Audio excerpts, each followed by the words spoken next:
Yeah.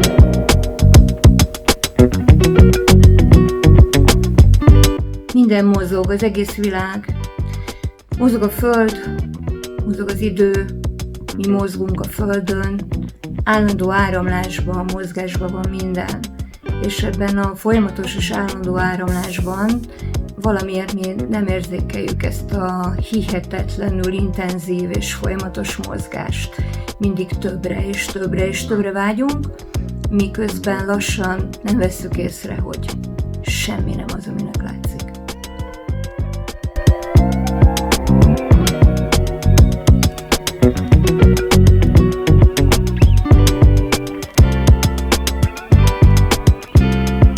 Állandóan azt hallgatjuk, hogy mennyire jó dolog a fejlődés, és hogy fejlődnie kell mindennek, hiszen ez az életnek a lényege, hogy fejlődünk.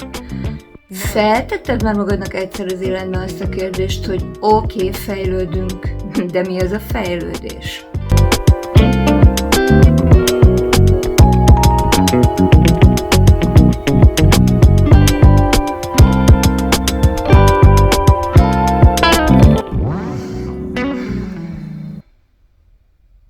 Nem győzöm hangsúlyozni, hogy az emberiség jóvá tehetetlenül, megállíthatatlanul és eszét veszve rohan a végromlás felé.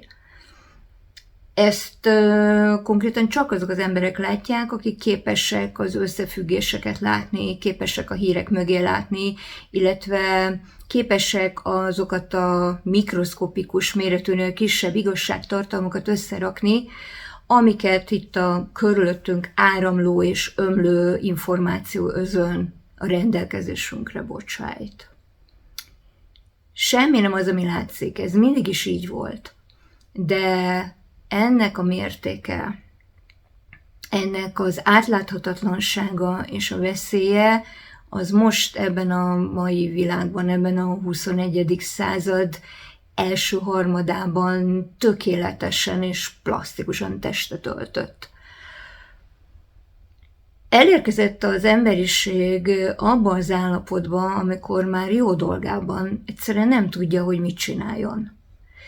Annyira unja magát, és annyira nem képes azokat a dolgokat szépnek, értékesnek, fontosnak és jelentőséggel bírónak észlelni, amik a hétköznapi életben, a mindennapjainkban jelen vannak körülöttünk. Gondolok itt az élővilág megnyilvánulásaira, gondolok itt a természetre, gondolok itt az évszakváltásra, a tájnak a szépségeire, és egyáltalán annak a szépségére, hogy mi itt létezhetünk a Földön.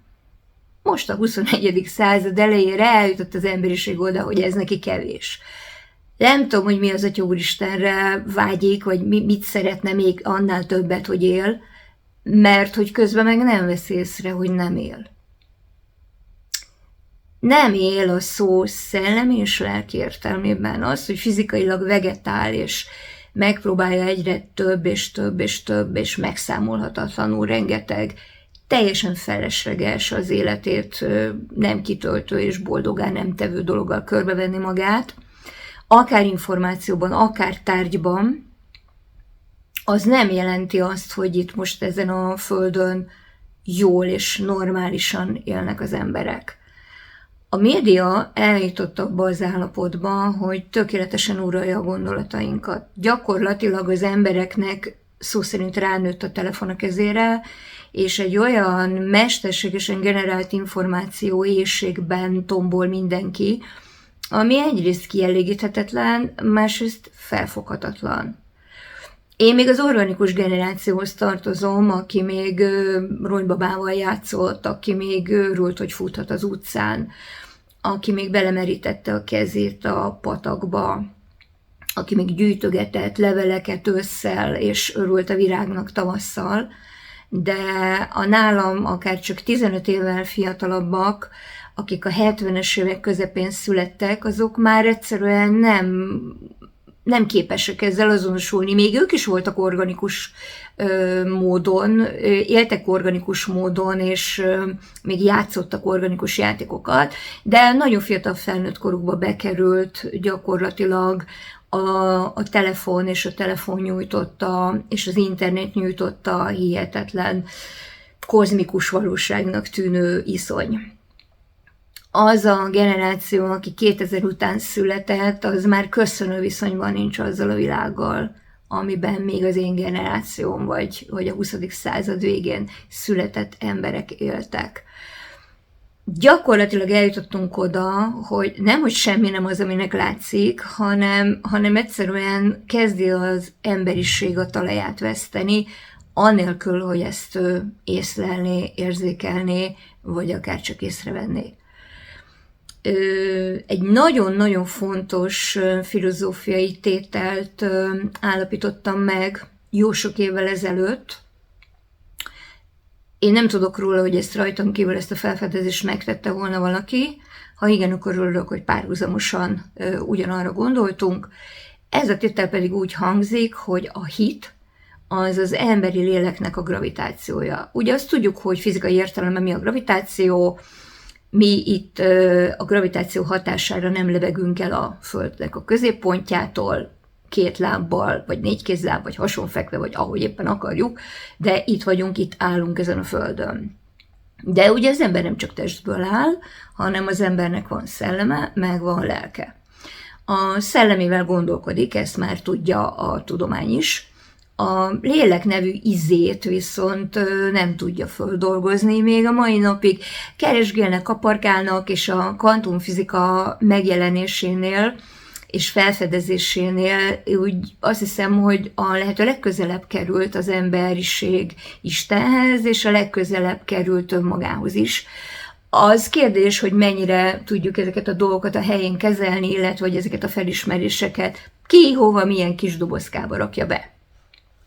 De hát ugye itt van nekünk ez a lélek nevű izé, amit így azért így többé-kevésbé mindenki észlel, még ha megpróbálja rettenetes energiákkal elhárítani magától annak a lehetőségét és a felismerését, hogy neki bizony van egy lelke, és valamilyen szinten, igen, egy spirituális lényként él itt valamiben, amiről így nem tudjuk igazán, hogy micsoda, nem tudjuk, hogy miért mozog, hova tart, szóval csak kérdések és kérdések és kérdések jönnek, és minden válasz, amit esetleg kapunk, az újabb kérdéseket vet fel ezzel kapcsolatban.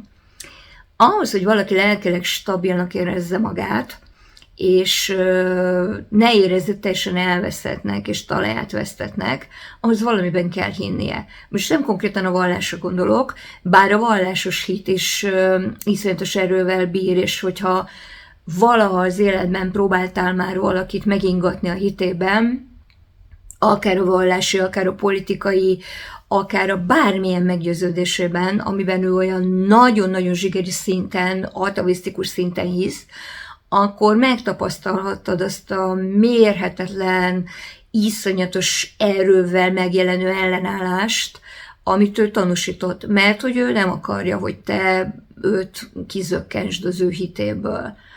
Emberek tömegei képesek voltak a halálba menni a hitükért, a hazájukért, az életükért, a szabadságukért. Hogy ezek most vélt vagy valós eszmék, amikért érdemes a halálba menni, ebben most nem menjünk bele.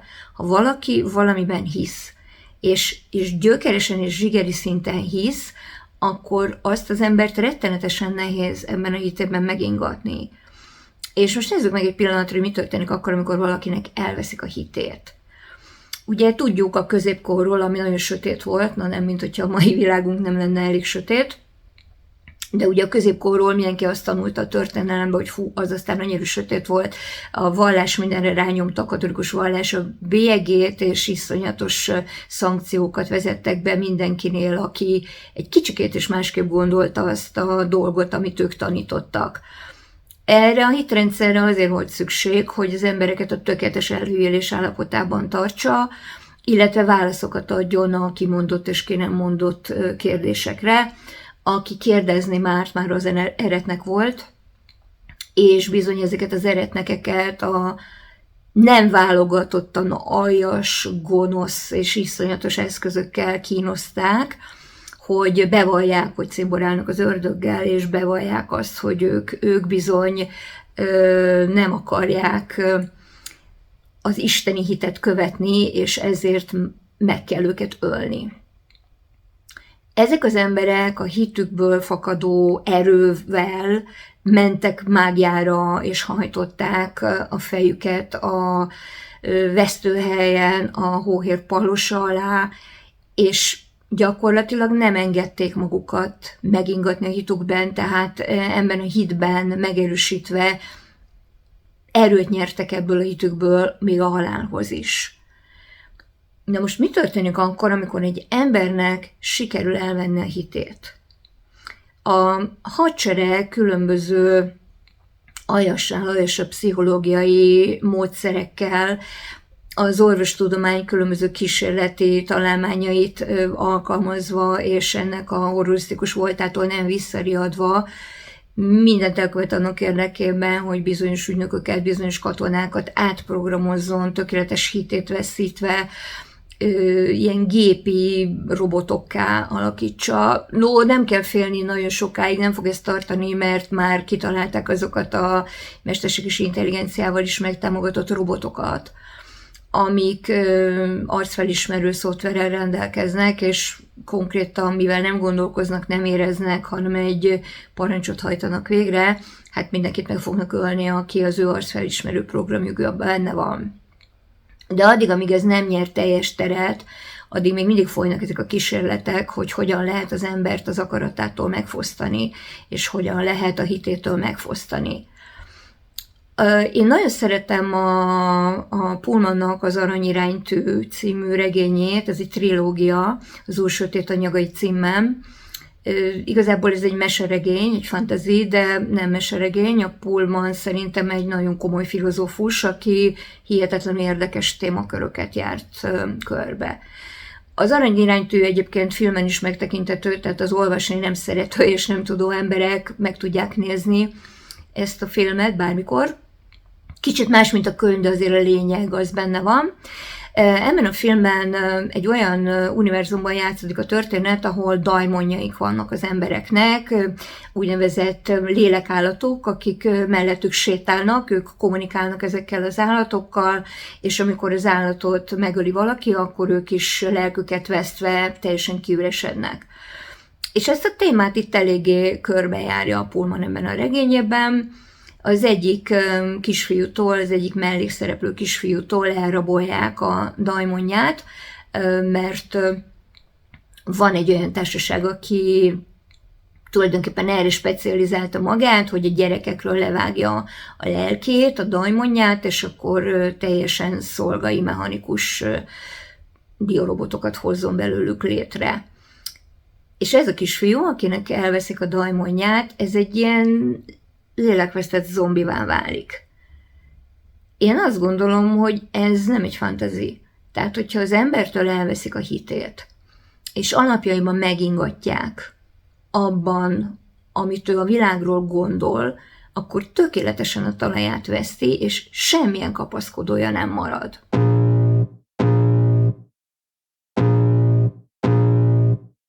I can feel the blood creeping up from the heathens. Got will, got fight, got pride, got reason. If they wanna go eat, then you know I'm gon' feed them. If you're coming for me, hope you're ready for a demon. I got eyes in the back of my head, I'm seeing. Take me for granted and you know I'm leaving. I'ma take what's mine with the webs I'm weaving. I could so sharp, so freezing, so cold. Behold, frostbite they feeling. I could tear you apart or I could go heal them. Don't believe in fate, don't believe in ceilings. I just need a taste and my mind starts peeling. I don't pace myself, I grind on kneeling. And I ain't gonna give up. Got too little time, I'ma live up. Head down, push forward through the tough times. 'Cause anything worth doing is a tough time. 'Cause I'ma live life for the fight, yeah, I'm here to get it. I got drive, got sight, always have a vision. I go by at night, I be in my feelings. I'ma be fine, need time and I'll soon be winning. I live life, got sight, always have a vision. I go by at night, I be in my feelings. I'ma be fine, need time and I'll soon be winning. I can feel the blood creeping up from the heathens. Got will, got fight, got pride, got reason. If they wanna go eat, then you know I'm gon' feed them. If you're coming for me, hope you're ready for a demon. I can feel the blood creeping up from the heathens. Got will, got fight, got pride, got reason. If they wanna go eat, then you know I'm gon' feed them. If you're coming for me, hope you're ready for a demon. akkor itt most egy picit beszélnék a mesterséges intelligenciáról. Ez most téma, mindenki imád erről beszélni, filmek tömegét csinálják ebben a témakörben, és ugye rengeteg filmen láthatjuk, hogy mi van akkor, amikor homlokához kap egy robot, és onnantól kezdve elkezd gondolkodni és érezni.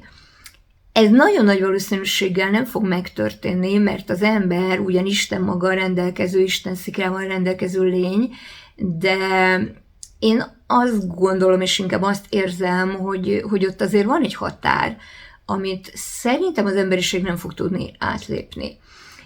Oda el fog tudni jutni, hogy iszonyatosan nagy tudásanyaggal, információbázissal rendelkező programok fognak futni, amik a saját rendelkezésükre álló információ alapján a saját hatáskörükben döntéseket fognak hozni, de ez egészen más problémákat vet föl.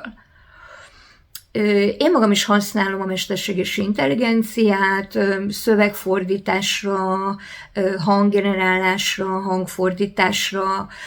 A filmezésben is zseniális eszközök állnak a rendelkezésére most már mindenkinek.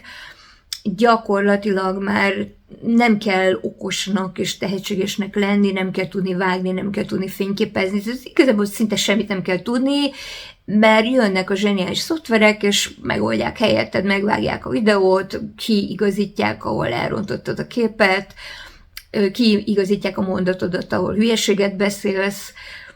Szóval tulajdonképpen elmossa a határt a tehetséges, értékes alkotó emberek és a komplett idióták között, akiknek viszont van anyagi muníciója arra, hogy ezeket a szoftvereket megvegye és alkalmazza.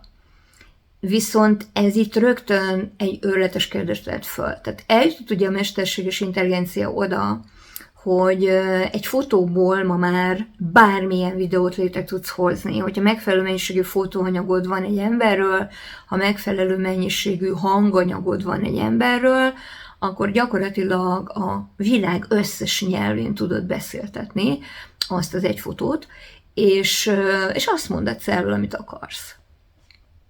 És itt azért így érdekes kérdések vetődnek föl. Aki egy kicsit is jártas a média világában, a hírek világában, ha máshonnan nem, akkor amerikai filmekből, mert jó néhány olyan film készült, ahol erről azért beszéltek, hogy a hírműsorok mögött mi áll, és hogy mekkora valóságtartalma ma egy hírnek. Az azért időnként megkérdőjelezi, hogy amit ő lát, akár a televízióban, akár egy internetes hírcsatornán, annak mekkora a valóságtartalma. Ha kezedbe veszel egy telefont, és csinálsz egy nagyon rövid videófelvételt, mondjuk a veled szembe lévő dologról, stop gombot nyomsz, megfordulsz, és a mögötted lévő dolgot veszed föl, akkor az olyan, mint hogyha két különböző helyszínen rögzítetted volna azt az anyagot. Tehát, hogyha szembeállsz valakivel, és elmondod, hogy mi van mögötte, hogy te milyen hátteret látsz, ő pontosan az ellenkezőjét látja, tehát egy teljesen más hátteret lát, tehát teljesen értsd, amit mondok, tehát hogyha a beszélgető partnered mögött egy park van, te mögötted meg egy ház, akkor te azt fogod mondani, hogy te egy parkban vagy, ő meg azt fogja mondani, hogy te egy ház előtt vagy, tehát mi egy ház előtt vagyunk. Tehát az, hogy te hogy látsz egy képet, mit látsz egy képen, ugye eleve, hogy mekkora a képkivágás, tehát hogy hol van a határa a képnek, hogy arrébb rakom a kamerát, följebb rakom a kamerát, lejjebb rakom a kamerát, az mind azon az emberen múlik, akinek a kamera a kezében van. Tudom, hogy a fényképezőgépnek a lencsét régen objektívnek hívták, de ez az objektív minden csak nem objektív. Tehát az az ember, aki fölemeli a fényképezőgépet, fölemeli a kamerát, és rögzít bármilyen formában, akár álló, akár mozgókép formájában valamit, az beleteszi magát. A kvantumfizikai kísérletekben fedezték fel a tudósok azt a rettenetesen érdekes jelenséget, hogy a kvantumtérben a megfigyelt valami nagyon-nagyon másképpen működik a megfigyelő személytől függően.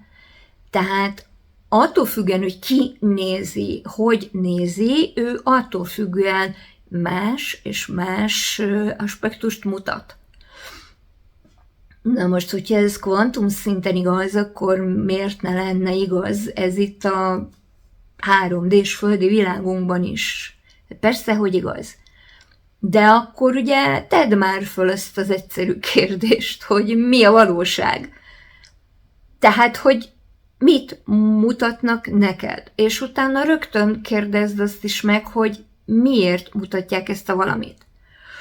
És amikor ezek a bizonyos mesterséges intelligencia által támogatott programok rossz kezekbe kerülnek, és mondjuk ezek az emberek visszaélnek más embereknek az arcával, más embereknek a hangjával, kimondatnak velük olyan dolgokat, összevágnak olyan teljesen máshol történt eseményeket, amiket ugye ha abba a kontextusba rakjuk, akkor mást fog jelenteni, akkor hol a határ?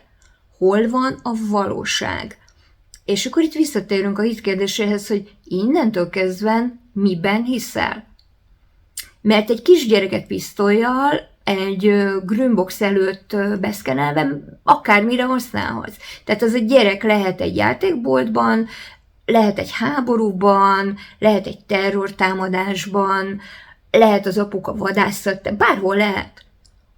Azt te döntöd el innentől kezdve, hogyha használod ezt a programot, hogy azt az elemet te hova helyezed, milyen szöveget raksz alá, milyen hangeffekteket raksz alá, és milyen zenét. Félreértések elkerülése véget, senkinek nem akarok ötleteket adni arra, hogy álhírek tömegét hozza létre, ezzel borzolva a médiának a már amúgy is túlterhelt ingerküszöbét. De azért ez minimum kérdéseket vet föl.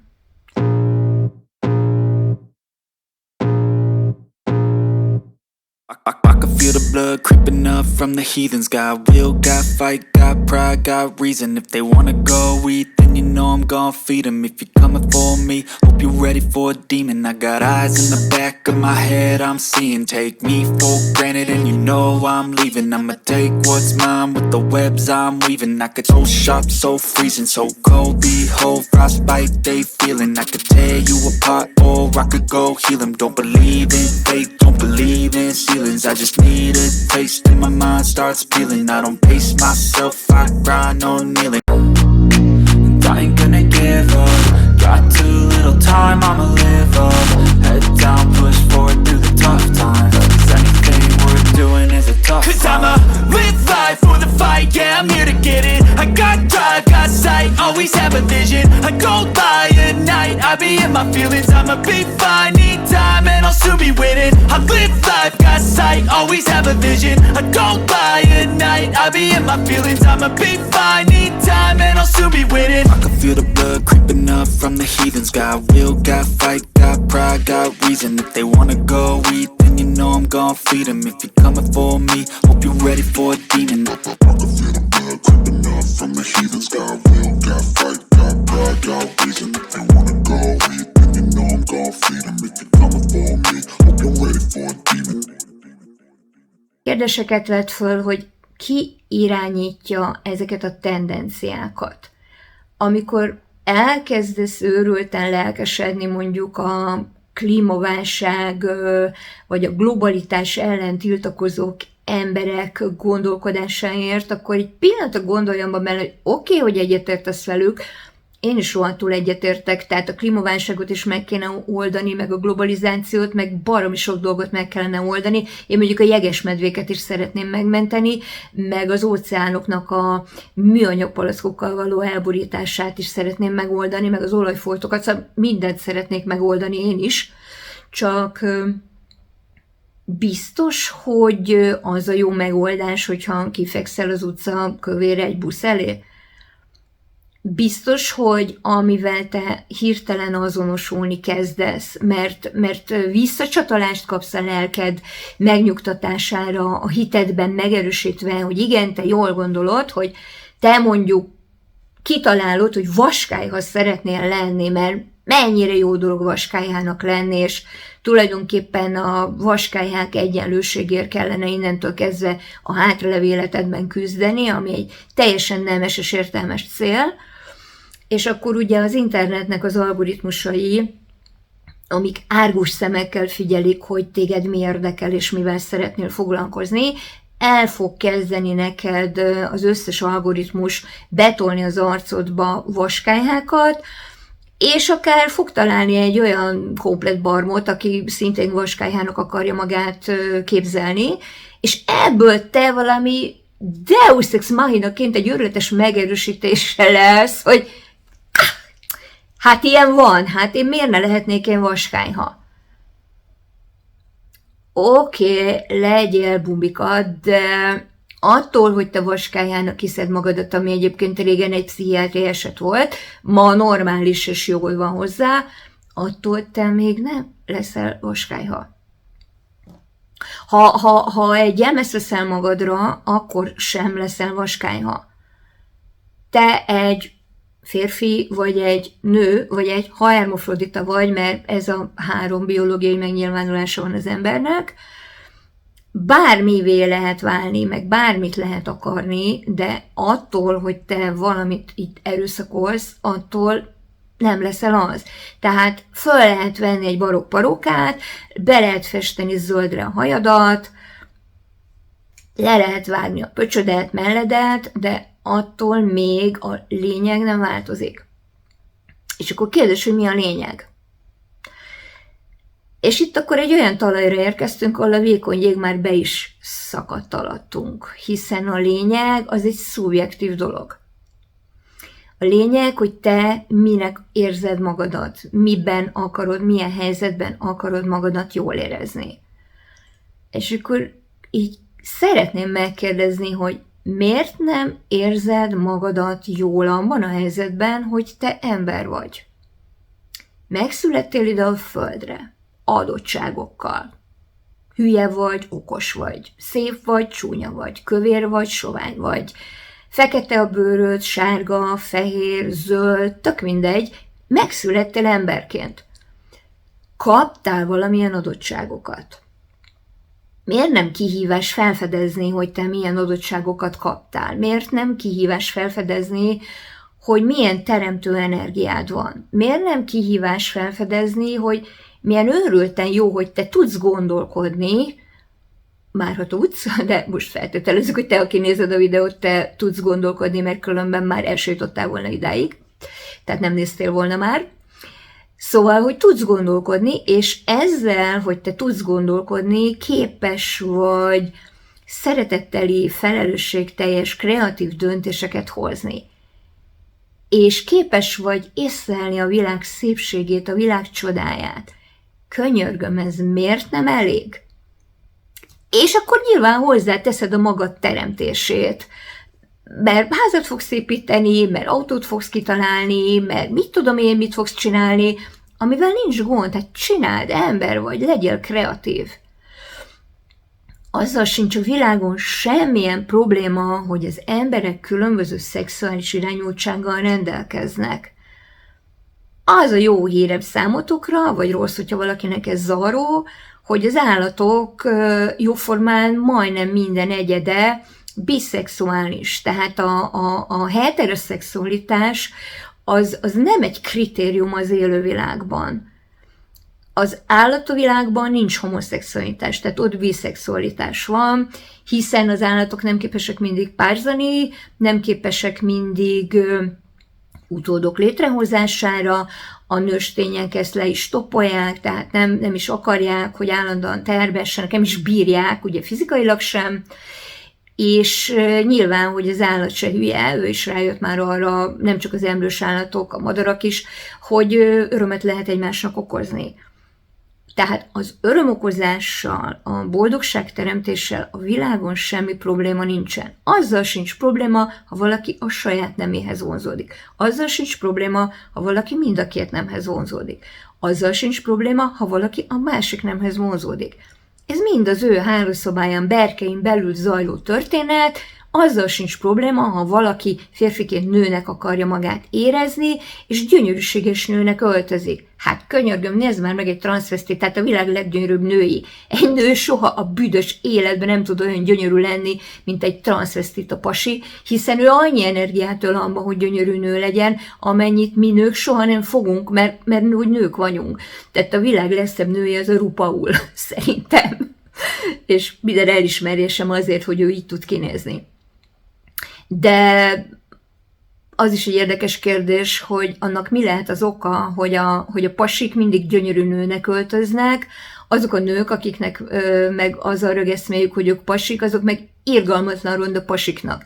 Tehát, minthogyha az ő számukra a férfiasság az egyenlő lenne az ordinári ronda megjelenéssel, míg a meleg férfiak, akik nőnek szeretnek öltözni, azok meg éppen, hogy azt a szépséget igyekeznek, meg azt a finomságot kihozni magukból, meg azt a szexepélt, ami ugye elvileg a nőkben is meg kellene, hogy legyen. Tehát ez egy ilyen őrületes, már idiotizmusba hajló kavalkád, és az aberráció szintjét súroló tébolyá ment át, hogy ki milyen nemű, meg ki milyen nemű nem. De most tényleg ez a legfontosabb probléma itt a világban? Hát figyelj, ha te úgy érzed jól magadat, hogy öltönybe jársz, miközben mancika voltál gyárilag, akkor járjál öltönybe, hát semmi gond nincsen ezzel. Hogyha te Lajoska voltál, és tüsarkuba szeretsz járni, és netszharisnyába, és műszempillával, tedd az, semmi gond, még meg is foglak nézni az utcán, hogy milyen szép vagy. De miért kell behozni a világba ezt a nemtelen aberrációt? Hát minden élőlénynek van neme, hát ez az egész rohadt föld arra van kitalálva, hogy itt nemek vannak, és ezek a nemek szaporodásra képesek, ami biológiai működésünkhöz alapvetően szükséges. Most, hogyha te nem akarsz gyereket, azzal sincs gond, én sem akartam soha büdös életbe. Tehát ezzel nincs probléma. Nem mindenki anya, nem mindenki apa, nem kötelező, hogy az legyen az életcélod, hogy te úgy szaporodsz, mint egy nyúl. Természetesen, hogyha te gyermekekre vágysz, akkor szüljél gyerekeket, vagy csinálj gyerekeket, semmi gond nincs ezzel, tehát minden működik ezen a világon, csak miért megyünk át egy ilyen teljes szellemi devianciába? Az élővilágban az állatok tudják magukról, hogy ők hímek vagy nőstények. És nincs diszkrimináció, tehát a nőstények is ugyanúgy vadásznak, harcolnak, védik az utódaikat, neki mennek bárkinek egy veszélyhelyzetbe, meg fogják védeni az életüket, ha tetszik amazonként, ahogy a hímállatok is. Mindenki tudja a helyét, a szerepét és a dolgát a világban, csak ez az egyetlen csökött, elkorcsosult, deviáns melléktermék, amit embernek nevezünk, egyedül ez nem tudja valamiért a helyét és a szerepét. És ez a szerepvesztés, ez a téveszme, hogy mi itt mindent uralunk, és nekünk mindent lehet, és mi mindennel visszaélhetünk, és mindent eldobhatunk, és mindent eltaposhatunk.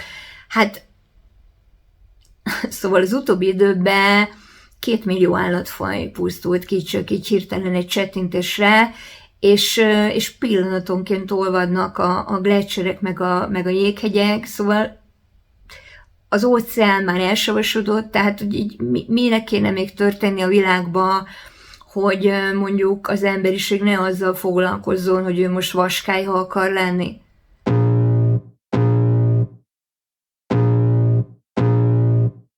I can feel the blood creeping up from the heathens. Got will, got fight, got pride, got reason. If they wanna go eat, then you know I'm gon' feed them. If you're coming for me, hope you're ready for a demon. I got eyes in the back of my head, I'm seeing. Take me for granted and you know I'm leaving. I'ma take what's mine with the webs I'm weaving. I could so sharp, so freezing, so cold. Behold, frostbite they feeling. I could tear you apart or I could go heal them. Don't believe in fate, don't believe in ceilings. I just need a taste and my mind starts peeling. I don't pace myself, I grind on kneeling. And I ain't gonna give up. Got too little time, I'ma live up.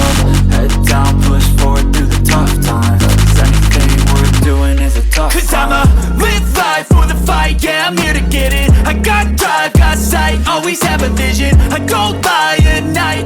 my feelings, I'ma be fine. Need time and I'll soon be winning. I live life, got sight, always have a vision. I don't lie at night, I be in my feelings, I'ma be fine. Need time and I'll soon be winning. I can feel the blood creeping up from the heathens. Got will, got fight, got pride, got reason. If they wanna go eat, then you know I'm gon' feed them. If you're coming for me, hope you're ready for a demon. I can feel the blood creeping up from the heathens. Got will, got fight, got pride, got reason. If they wanna go eat, then you know I'm gon' feed them. If you're coming for me, hope you're ready for a demon.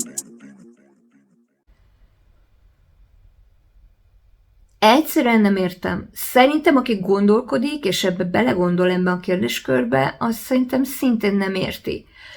A kérdés, hogy mi az Atya Úristent lehet ebben a világban tenni. Mert onnan kezdve, hogy senki nem érzi jól magát a bőrébe, és senki nem az akar lenni, ami, senki nem akarja a feladatát végezni, senki nem akar dolgozni, senki nem akar kapcsolatba kerülni az élővilággal, senki nem akar élelmiszert termeszteni, egyszer csak összejön. Mindenki híres és gazdag akar lenni a nem tudom miből. Hát ez szerintem így azért nem fog igazán működni. Ugyan lehet hallani olyan szenzációs híreket, hogy majd itt a robotok átveszik mindenkinek a munkáját, és akkor alanyi jogon mindenkinek jár egy fizetés. Szóval nem teszed föl azt a kérdést, hogy most milliárdos gazdag emberek komolyan téged, Bumbika, finanszírozni fognak minden hónapban 2000 euróval azért, hogy otthon hereverő versenyt csináljál egy chips és egy Coca-Cola között, azért, mert hogy ők tiszteletbe tartják, hogy te létezel. Tehát, hogy ez így, ez van olyan barom, aki elhiszi? Szóval nem tudom. A másik pedig, hogy oké, finanszíroznak. Tényleg nem érzel késztetést arra, hogy mondjuk a kezedet megemeld, és csinálj valamit. Szóval, hogy sikerül az emberiségnek olyan mértékben elkorcsosodni, hogy egy TikTok videón kívül már semmit nem akar teremteni? Hogy sikerül olyan mértékben elkorcsosulni, hogy ne legyen a világon semmi ambíciója valakinek? Nem tudom, szóval Isten szerintem ül egy fekete lyukba, és így próbálja beszépkázni a hülyébbnél hülyébb elemeket, és szerintem retteg tőle, hogy amikor a földet lenyeli, akkor meddig fog befogni tőle. Mert hogy ez egy tévedés. Ez egy őrületes tévedés volt. Tehát nem tudom elképzelni, hogy Istenünk egy kozmikus intelligencia az egy ilyen barmot akart létrehozni, mint az emberiség tömege. Én azt gondolom, hogy Istennek a célja az volt az emberrel, hogy egy gondolkozó, kreatív, csodálatos lényt teremtsen, aki gyönyörűségesen fog gazdálkodni a Földön, aki megbecsüli és tiszteli az élővilág megnyilvánulásait, aki úgy próbálja legyőzni a Földnek és a természetnek az elemeit, úgy próbálja megszelídíteni, hogy azzal ne okozzon kárt a környezetének. És ma, ebben a mai világban nagyon-nagyon tisztelet annak a késpengényénél vékonyabb rétegű embernek, aki nem akar visszaélni a világgal. Ma visszaélünk. Volt egy zseniális film, aminek az a címe, hogy A hülyék paradicsoma, ezt még a 2000-es évek elején készítették, és ezt egy pamfletnek, egy jópofa vígjátéknak szánták. Aki teheti, nézze meg, már a kultfilm lett, én azt gondolom, hogy ez nem egy vígjáték, hanem egy rémisztő perspektívája annak, hogy hova sodródik az emberiség. És ugye akkor, amikor a film készült, még nem is látszott ez a mérték, hogy mennyire sodródunk, és hogy gyakorlatilag egy olajozó csúszdán csúszunk lefelé. Megállíthatatlanul. Én, amikor először láttam a filmet, akkor is összeszorult a gyomrom, mert úgy belegondoltam, hogy úristen, pillanatokon belül itt tartunk, és most már itt tartunk. Tehát az a generáció, aki a 2000-es évek után született, az nem tud és nem akar úgy gondolkodni, mint a múlt évezredben gondolkodó emberek. nem tud és nem akar úgy létezni. Semmit nem tudsz neki mutatni, ami leköti.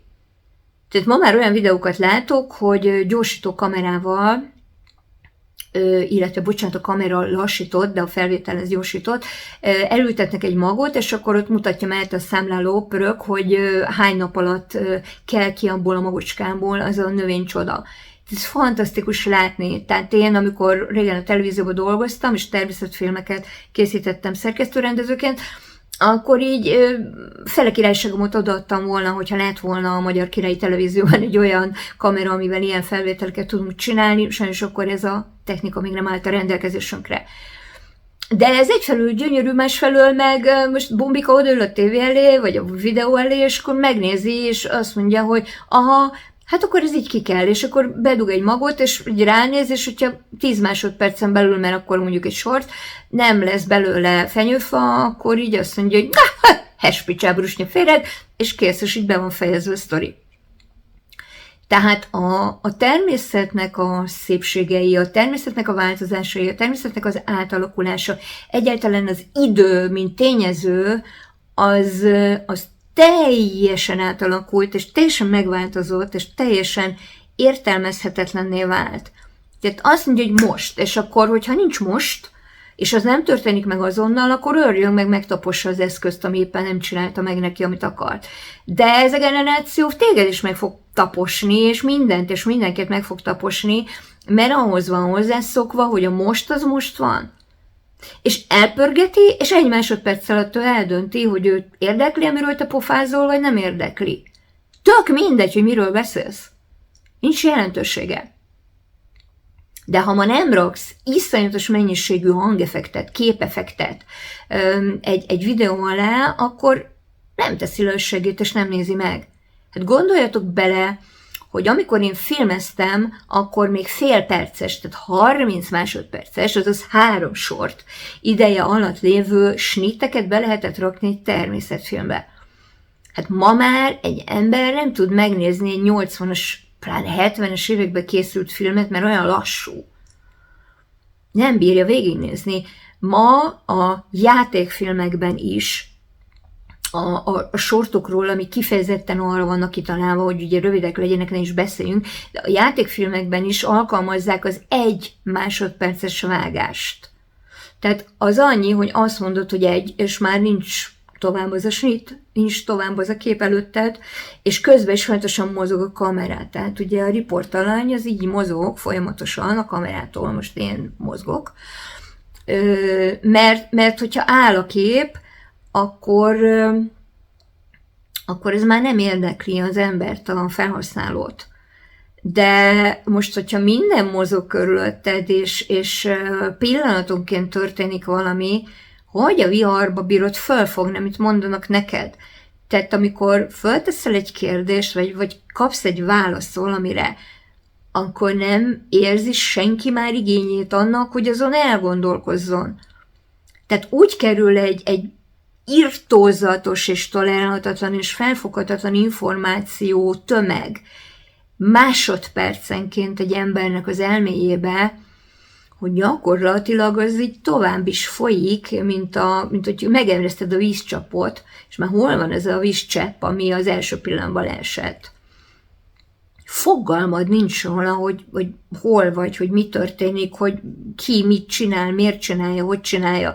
És ha erre még rágeneráljuk azokat az álhíreket, azokat az álvideókat, amik most itt tömegével meg fognak jelenni, akkor miben fognak az emberek hinni? Tehát mi lesz az a kapaszkodó, mi lesz az a fix pont, amiben kapaszkodva még itt így embernek nevezheti magát valaki? Nem lesznek társas kapcsolatok, nem tudnak az emberek mit kezdeni egymással. Látok utcán embereket, ülnek egymás mellett egy padon, és mindegyik nyomkodja a telefonját. Vagy család leül ebédelni, és mindenki nyomkodja a telefonját. Ha leül ebédelni, mert az ebédlőasztal az kiment a divatból. Tehát ma mindenki egy kényelmes fotelba, a hasán zabál, tolja be a kézkajákat, tolja be a mérgezett minden szarra teletömött üdítőket, és tolja az agyába az eszement fasságokat, és egyszerűen ő így jól el van. És akkor megkérdezett tőle, hogy te miért is születtél ide meg a földre? És akkor azt mondja,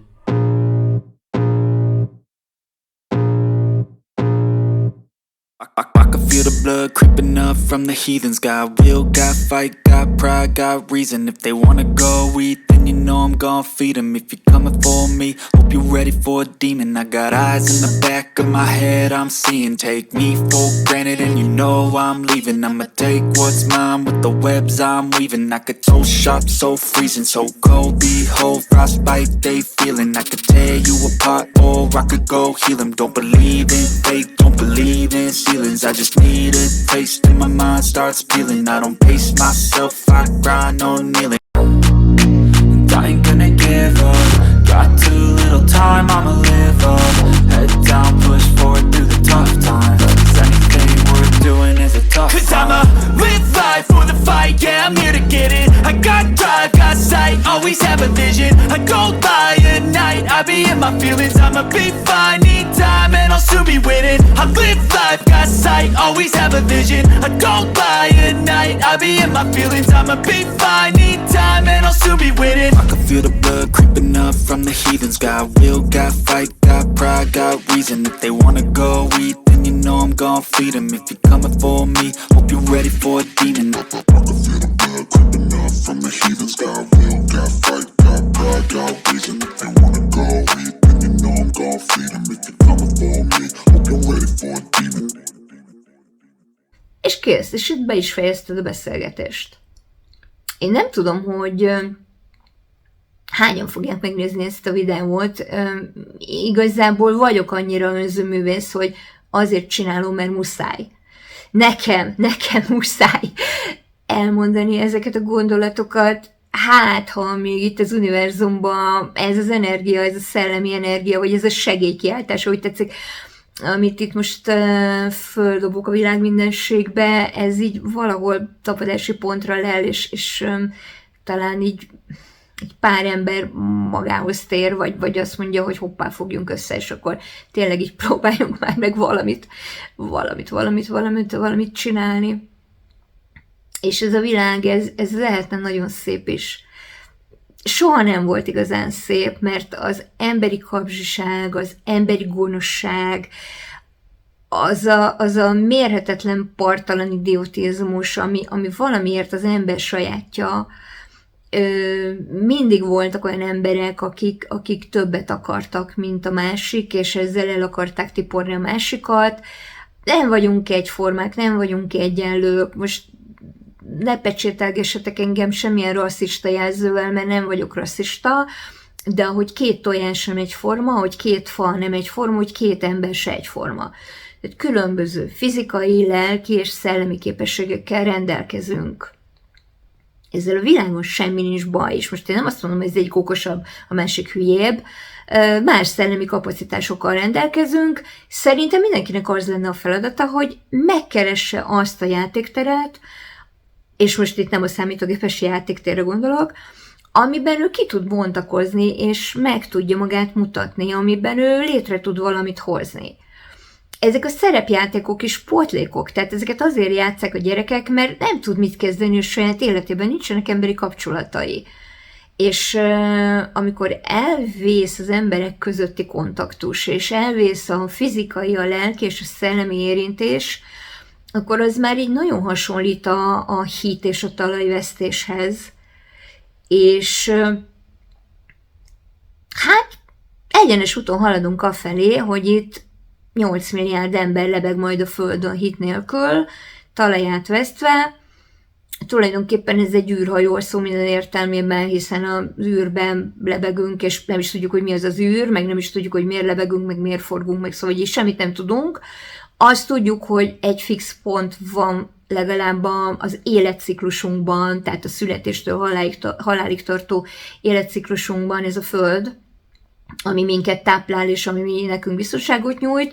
Amikor mondjuk így ezt is elveszítjük, mert az egyik itt robbant, a másik ott pusztít, akkor így vagyunk néhányan, akik így sikítva üvöltözünk, hogy álljon már meg ez az egész őrületes, és így Szóval próbálod kivenni a fegyvert, vagy a dinamitot a másik kezéből, hogy ne robbantson elője, stb. Esélye sincs rá, hogy megted. Szóval az a legborzalmasabb, hogy mi sajnos az összes idiótával együtt fogunk elpusztulni, ami alatt értem az értelmes embereket, akik gondolkodnak és azt átlátják, tehetetlenül átlátják, megértem a Föld összes többi lakóját, az állat- és növényvilágnak a még megmaradt képviselőit, és hát így zúgunk ezzel az univerzumba. Moving space, mozgó térben, mozgó időben. Azt hiszem, hogy a hülyeség békjójában szinte mozdulatlan, merevedve. Mert amikor ülsz egy fotelban, és semmi más nem csinálsz, csak egymás után hagyod magadba ömleni azt a teljesen értelmetlen mennyiségű és szelektálatlan információt, amit a megfelelő algoritmusok betolnak az arcodban, mert azt gondolják, hogy téged ez érdekel, akkor gyakorlatilag te nem vagy egy teremtő erő, a világon semmit nem csinálsz, be se fogadsz. Gyakorlatilag ott erjedsz és vegetálsz. Hát nem tudom, hogy ezért érdemes megszületni. Mondjuk én azt gondolom, hogy biztos, hogy nem. Néha felébredek éjjel, és azon gondolkodom, hogy úristen, így, ha lenne rá hatalmam, meg erő, meg lehetőségem, akkor így megfognám az emberiséget, így megráznám a vállát, és azt mondanám, hogy basszus, ébredjetek már föl, tehát lássátok már egy pillanatig azt, amit én, azt a szépséget, amit a rendelkezésünkre áll, hogy boldog és gyönyörű életet éljünk. Nyilván nem harc nélkül és nem dinamizmus nélküli életről beszélek.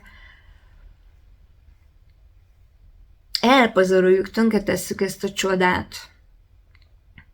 Isten végtelen, eleve létezik, nem teremtette senki, fölfoghatatlan, átláthatatlan, ami véges agyunkkal pláne. Biztos vagyok abban, hogy van annyira kreatív, hogy ki fog találni valami új, jobb verziót, bár az is lehet, hogy ez a 3.8-as verziója már az emberiségnek, és az összes eddigi verzió már a lecsóba hullott, mert az is olyan hülye volt, mint mi. Nem tudom, én egy kegyelmi helyzetnek tartom, és egy csodálatos lehetőségnek, hogy emberként élhetek itt a Földön. Én speciál örülök annak, hogy nőként élhetek ezen a Földön. Azt gondolom, hogy a női lélek és a női test az izgalmas és csodálatos dolgokra képes, és hogyha az ember jól használja önmagát, jól használja az intuícióit, akkor nagyon szépen össze tud simulni egy férfi energiával, egy férfi logikával, ki tudja egymást egészíteni. Mi nagyon sokat vitatkozzunk, különböző nézőpontokat figyelembe véve a férjemmel, és amikor vitatkozunk, akkor nem annyira, de utána mindig rájövünk, hogy mi mérhetetlenül élvezzük ezeket a vitákat. Ezek hangsúlyozom, nem veszekedések, ezek viták, nézeteltérések, értelmezésbeli különbségek, és ő nagyon másképp gondolkodik, mint én egy csomó dologról, más dolgok érdeklik, de pont attól gyönyörű a mi kapcsolatunk, hogy összesímítjuk a tudásunkat, az információinkat. Ez a csatorna is attól tud dinamikusan és izgalmasan működni, ez a YouTube csatorna, hogy mind a ketten beletesszük a gondolatainkat, a lelkiségünket, a nézőpontunkat. Tehát férfi és nő szempontból közelítve is megnézzük mindig a dolgokat. És ez így egy teljességérzetet ad, mindenki tud vele azonosulni. Már úgy értem, mindenki tud vele azonosulni, azok az emberek, akik egy kicsit is hasonló módon, világféltő felelősségteljes módon gondolkodnak. Szóval a világ attól gyönyörű, hogy sokféle lény van, és az a sokféle lény az mind hozzáteszi a maga véleményét, gondolatát, érzését. Amíg nem volt globalizáció, a világ attól volt csodálatos, hogy sokféle nép volt, sokféle népcsoport, különböző színűek az emberek, különböző világhelyen laknak, különböző növények veszik körbe, különböző éghajlatok vannak, különböző a díszítőművészetük, a teremtő kultúrájuk, a zenéjük, de ez csodálatos, ez a sok különbözőség. Hát ez pont arról szól, hogy az ember, mint egy faj, milyen sokféleképpen tud megnyilvánulni, milyen fantasztikus dolgok létrehozására képes. Az állatvilág, a növényvilág ugyanígy. A világ egy iszonyatosan jó travel channel, és hogyha ennek képes valaki örülni, akkor rettenetesen jól érezni magát a bőrében. Szerintem körül kéne nézni a világban, amíg még lehet, amíg még van világunk. Aztán jön a nagy bum. Na bum. Hát így.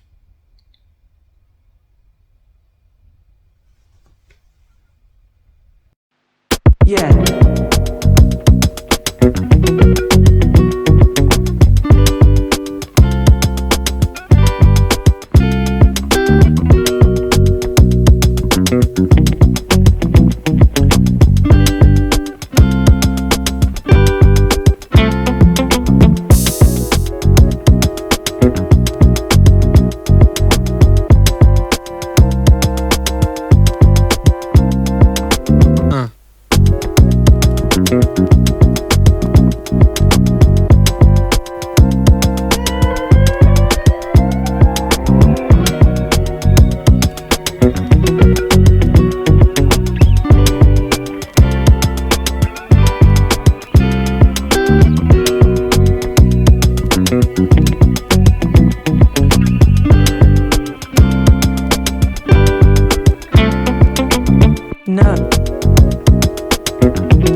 No.